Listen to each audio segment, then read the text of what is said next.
Greetings, fellow makers, foam fanatics, and fabric enthusiasts. This is The Real Melky with Brian's Cosmic Closet. Welcome to my factory.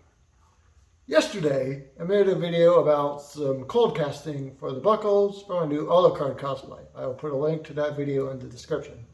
Check it out. It's pretty cool. Also, give it a like, subscribe, and all that stuff. Anyway, today we are making the tiny little buttony things that also go on the vest. But before we do that, we need to talk about securing our masters in our mold box, like this. I did this with super glue, and I will show you that right now.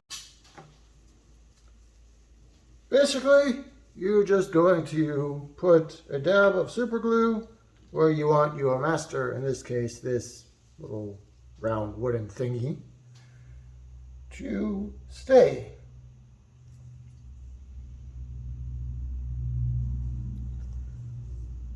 You don't need much super glue because a little, with this stuff, a little goes a very long way. Also, whenever you're working with super glue, make sure to wear gloves, because once this stuff gets on your hands, it's pretty difficult to get it off, so just best to avoid that in the future. When we are making this mold, we'll be using Alumilite, amazing mold rubber. This stuff cures in about 2 to 4 hours, but I'm probably going to let it sit overnight just to be safe. But before we start playing with this stuff, I want to talk about safety gear. Just like with super glue, you'll want to wear gloves and protective clothing because you really don't want this stuff getting on your skin. It's happened to me a couple times, and it actually absorbs into the skin. It's probably not that good. So, best to avoid that. Also, you'll want some eye protection, some face protection. And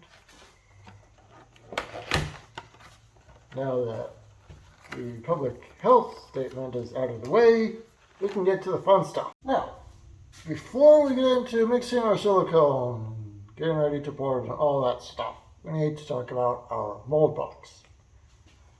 Obviously, the pieces are secured to the base. Now we need something to keep the silicone there while it cures. There are a lot of materials you can use for this. I'm using foam core today because it was cheap and readily available. Other people use wood, Lego bricks.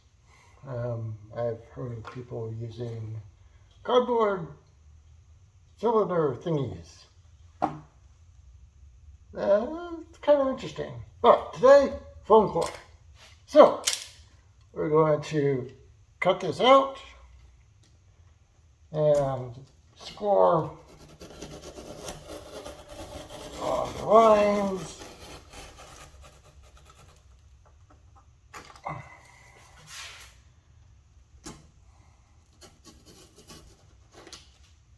And that will make more sense as I go.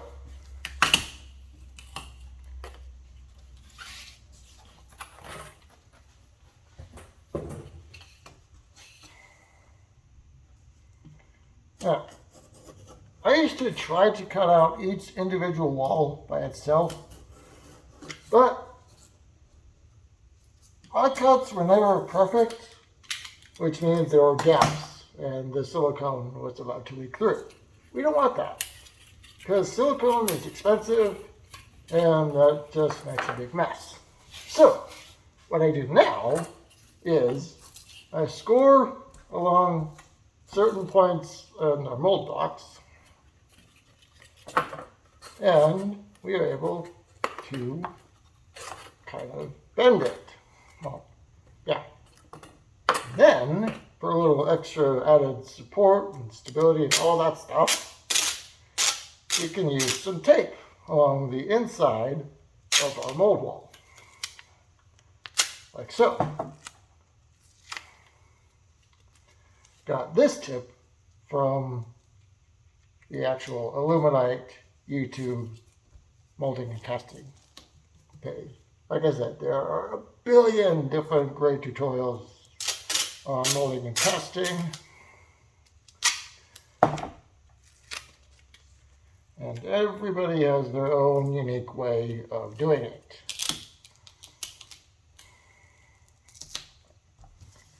I will put many links in the description, and you can find out what works best for you. This is what works best for me. Now, it is time to secure our mold box to the base. Be right back. Now that our mold walls are built, we need to secure them to our base of the mold box. For that, I'm going to be using hot glue. It is cheap, readily available, and pretty easy to use. Once I got the hang of this new Ryobi hot glue gun. Thank you, Odin. You want to make sure that any edges where the wall and the base meet, or the wall and the other wall meet, are very well sealed, either with hot glue or tape or super glue or whatever. And then you want to look over it again just to make sure, because hot glue is cheap, silicone is not. So it is best to have way too much hot glue securing your mold box to your frame, rather than wasting a whole bunch of silicone because there are leaks in your mold box.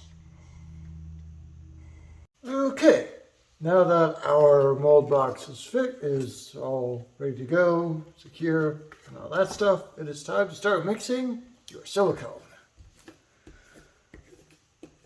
This stuff mixes together in a 10-to-1 ratio, meaning 10 parts base per 1 part catalyst. Or you could just mix the entire bottle of the base into the entire container of the catalyst, which is what I'm going to do right now. But before you do that, you want to pre-mix your silicone parts.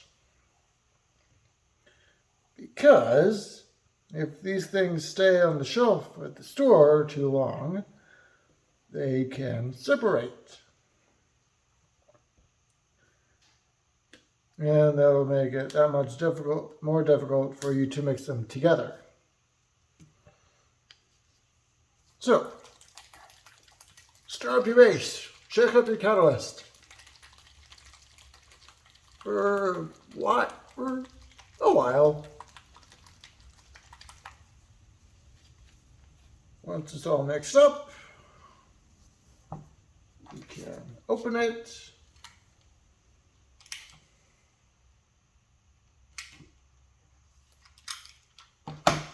And add it to your base.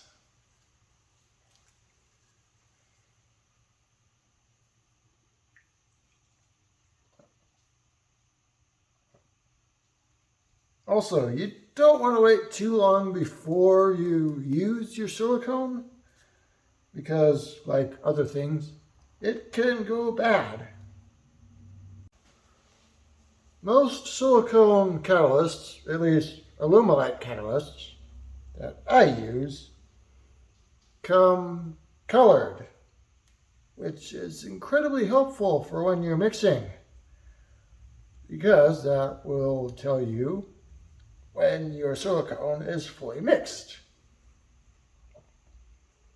Kind of like this, but not quite.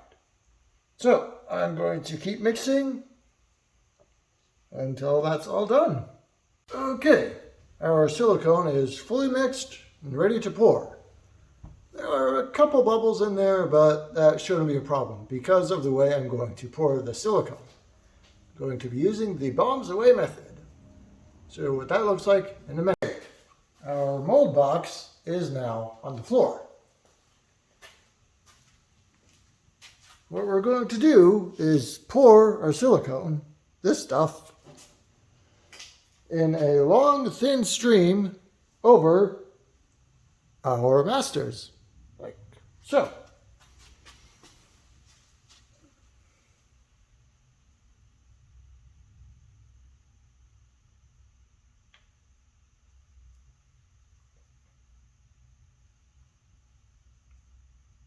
What this is going to do is push all the air away from our pieces, which is good because you don't want air bubbles in there.